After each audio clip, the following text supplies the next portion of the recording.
Se pide calcular la intersección de infinitas superficies, de manera que están engendradas por una superficie que gira en torno a un eje. Y esa superficie tiene esta ecuación: y cuadrado igual a menos z más 4. Bueno, si giramos esta superficie respecto al eje de giro, que es el eje z, obtendremos una única forma, ¿no? La intersección de todas esas, nos imaginamos una forma que va girando sin parar y provoca en realidad en todas sus pequeñas intersecciones una superficie. Hay que saber qué tipo de superficie sale, ¿no?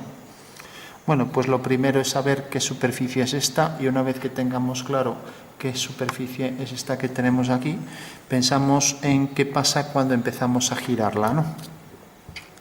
Entonces, para representar esa superficie podemos coger los ejes cartesianos. Vamos a coger una regla. Tenemos, por ejemplo, aquí el eje z, eje vertical z, y ahora vamos a colocar, por ejemplo, el eje x y el eje y en una sonometría, manteniendo las paralelas como invariante, ¿no?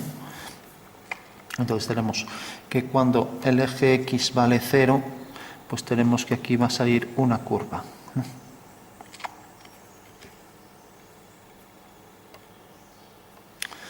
Bueno, entonces si tabulamos esta curva, pues tenemos, bueno, es y z, ¿no?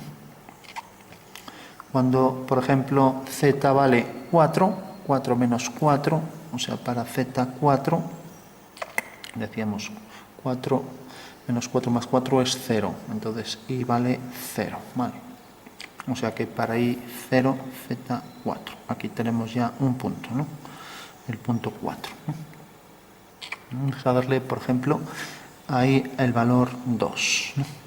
Cuando y vale 2, entonces tenemos 2 por 2, 4. 4 menos 4 es 0. Entonces tenemos que z vale 0. Entonces este es otro punto.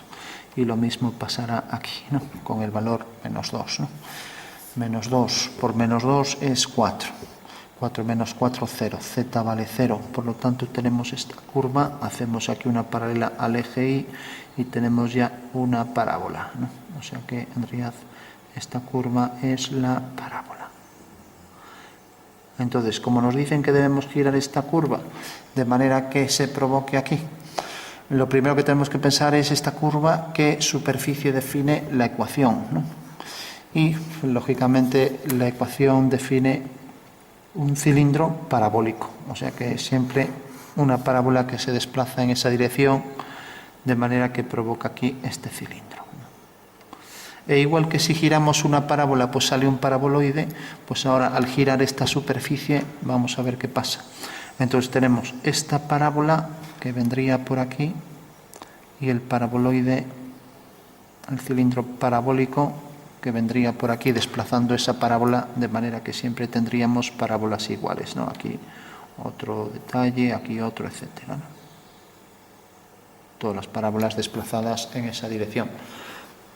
¿Qué pasaría si en vez de y cuadrado pongo x cuadrado?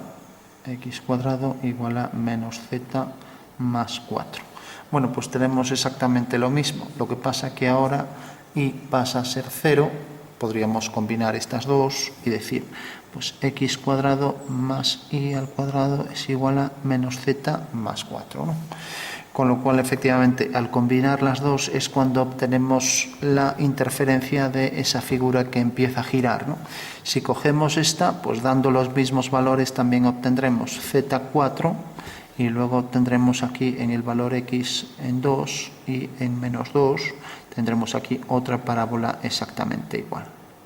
Vendrá definida aquí por esta curva. ¿Qué quiere decir esto? Que si realmente consideramos la figura formada por esas dos parábolas, dibujémosla aquí en planta. Por ejemplo, vamos a ponerla oblicua. Tenemos la intersección de un cilindro parabólico con otro cilindro parabólico. Genera aquí entonces dos curvas que son dos parábolas también, ¿no? Ya que son curvas que tienen ahí un punto en infinito. Entonces tengo aquí una parábola y otra parábola. Si las proyecto aquí, pues voy a cortarlo por aquí, Entonces, al proyectar aquí esta parábola de forma oblicua me sale otra parábola, ¿no? Y al proyectar esta parábola pues viene desde este punto hasta este, ¿no?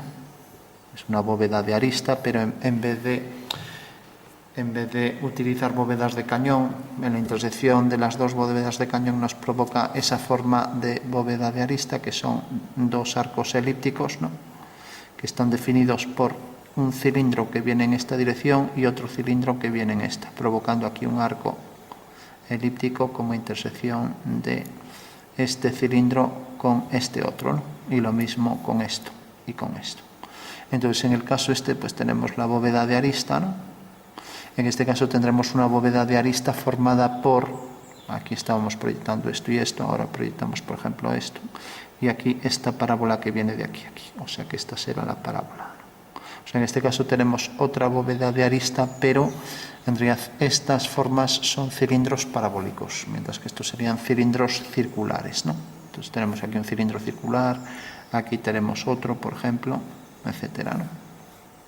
Bueno, tenemos los cilindros circulares, de sección circular, y los cilindros de sección parabólica que provocan aquí, vamos a verlo ya con más detalle, sabemos que las dos parábolas son iguales, estas dos parábolas, pero una está en el plano YZ y la otra en el plano XZ.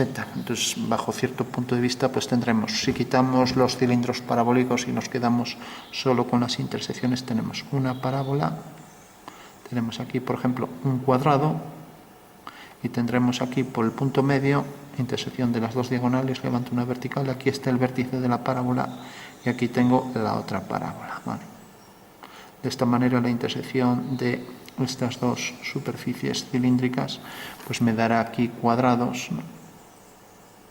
Que son curvas de nivel correspondientes a las secciones horizontales de ambas superficies que se cortan en otras dos parábolas, ¿no? O sea que tendremos aquí una parábola, aquí otra parábola, y como decíamos, siguiendo esta dirección y siguiendo aquí el eje Z, si hago aquí una sección vertical por un plano vertical, pues tengo aquí otra parábola. Bueno, pues tengo aquí este cilindro parabólico que me define aquí en la intersección con este otro cilindro parabólico, que voy a marcar aquí con la misma altura para Z, este otro cilindro parabólico que me va provocando aquí en la intersección esas formas que son en realidad una bóveda de arista, pero no basada en bóvedas de cañón, sino en la intersección de dos cilindros parabólicos.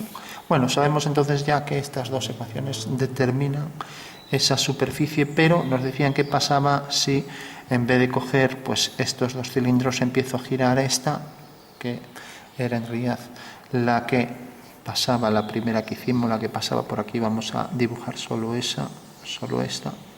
Entonces tenemos este cilindro parabólico que viene por aquí, y si colocamos y empezamos a girarla, pues aquí por ejemplo en el giro pues obtendremos aquí otra intersección con otras dos parábolas, y así hasta obtener infinitas parábolas, ¿no? El conjunto de las infinitas parábolas que giran en torno al eje Z pues nos da esta ecuación, o sea, la combinatoria de esto, ¿no? O sea, si aquí a x cuadrado le sumamos, pues efectivamente aquí vemos ya la ecuación del paraboloide circular, ¿no? Que será la intersección de todos estos si empiezo a girar este cilindro. Lógicamente aquí en el punto medio la parte más saliente me va a provocar una circunferencia, y en esta circunferencia efectivamente nos saldrá en esa circunferencia la parábola común a esta superficie que está girando, ¿no? Pues ya para que se vea más claro, si por ejemplo esta es la superficie en cilindro parabólico,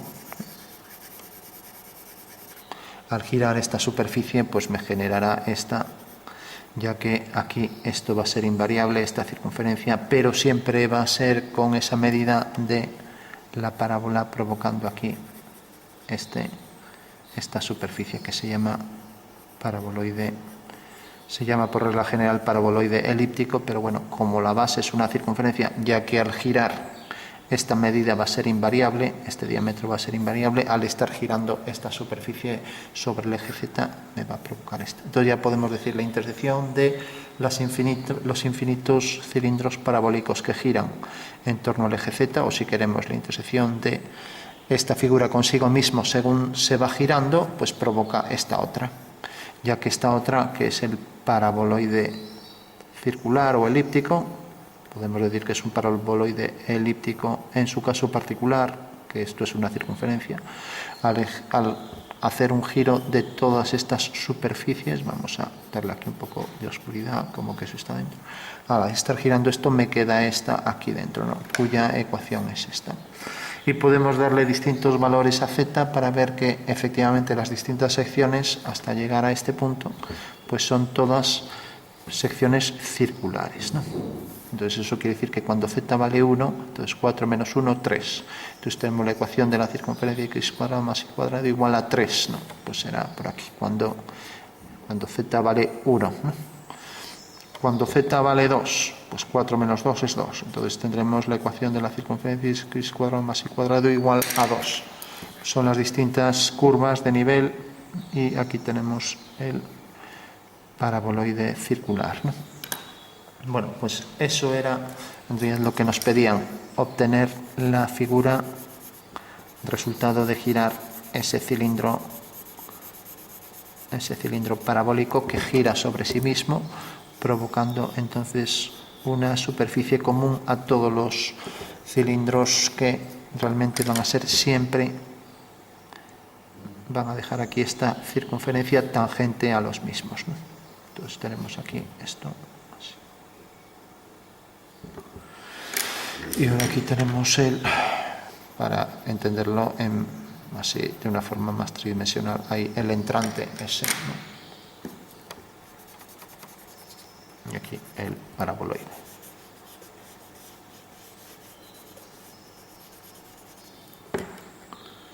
Bueno, pues ese sería entonces el ejercicio.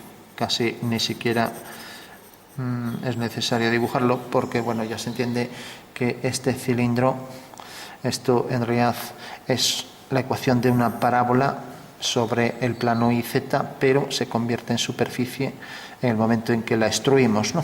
Como es este caso. Entonces, lógicamente, al girar esto sobre sí misma, sabiendo que el eje de giro es el Z, pues forzosamente va a provocar ahí, pues lo que decíamos, esa forma circular, ya que siempre va a ser tangente a esta circunferencia, ¿no?